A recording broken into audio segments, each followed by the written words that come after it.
Hey guys, and welcome to Orca FPL. With the FPL website being updated for the 2021 season, it's time to start taking a look at which players deserve a place in our teams.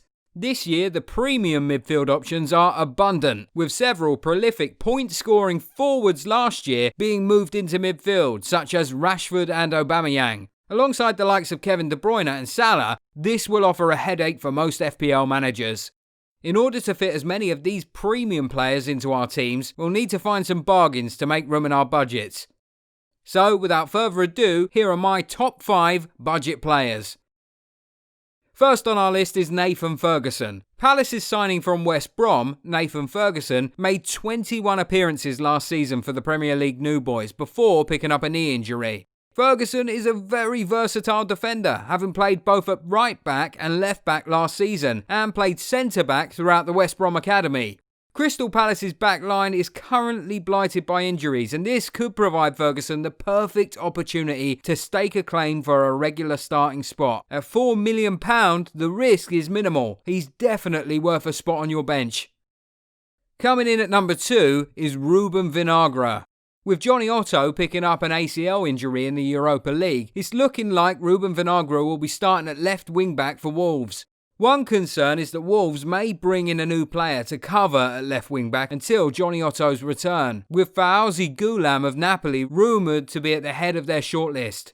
Wolverhampton's defence kept 13 clean sheets last season, but they play with attacking wing-backs who bomb forward and often provide good returns. At £4.5 million, he's likely a set-and-forget budget option, assuming they don't bring anyone in.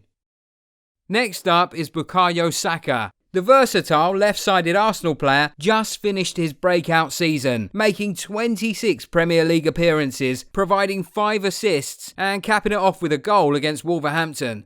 Saka provides a lot of creativity within the Arsenal midfield and will often be found taking up a key role in attacking play. At £5.5 million, he's a value option who plays for a top side in a high-priced midfielder market. Saka signed a new 4-year deal in July and has been given the number 7 shirt, suggesting that Arteta sees a bright future for the 18-year-old academy graduate. Despite being listed as a midfielder in FPL, it's important to note that with Willian joining from Chelsea, Saka is likely to get game time all across the left side of the pitch. Just like his shirt number, William Saliba is at 4. With Arteta improving Arsenal's defence since joining, this is a very cheap way into Arsenal's back line. Arsenal kept 10 clean sheets last season, and you'd expect them to improve on that this season. Arsenal clearly have high expectations of Saliba, as they've given him the club's number 4 shirt previously worn by the likes of Patrick Vieira, Cesc Fabregas and Per Mertesacker. If he can earn a spot in the starting 11, he is a great budget option. The concern is that Arteta has a plethora of options at centre-back, and we can't be sure who will get those starting positions. Last but not least, Charlie Taylor. Sean Dyche's Burnley are well known for their solid defence. Only Manchester City kept more clean sheets last season. Whilst you can be confident of defensive performances, you're unlikely to get much of an attacking return from the Burnley left back.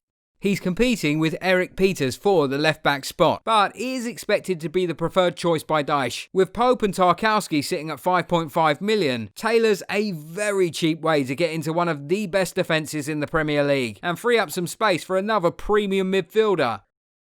One other player to take note of is James Justin, the Leicester City right-back who deputised for Ricardo Pereira last season. Justin is set to continue that role until at least October, whilst Pereira regains fitness after sustaining knee ligament damage in the final game before the league was suspended due to lockdown. Importantly, he can also switch to left back, and with Chelsea recently signing Ben Chilwell, there could potentially be game time for him there as well. Last season, James helped his side to 4 clean sheets at home, as well as an assist, to mark off what was a great start to his Leicester career. This is another cheap route into one of the best defences in the league last year.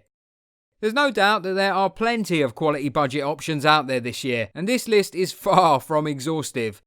Given there is still 2 weeks left before Game Week 1 deadline, undoubtedly some potential gems will pop up that haven't been considered previously. Who do you consider to be the best budget option this year? If you enjoyed this video, please give it a like and consider subscribing. Make sure to keep an eye out as I'll be posting more pre-season FPL videos over the coming weeks.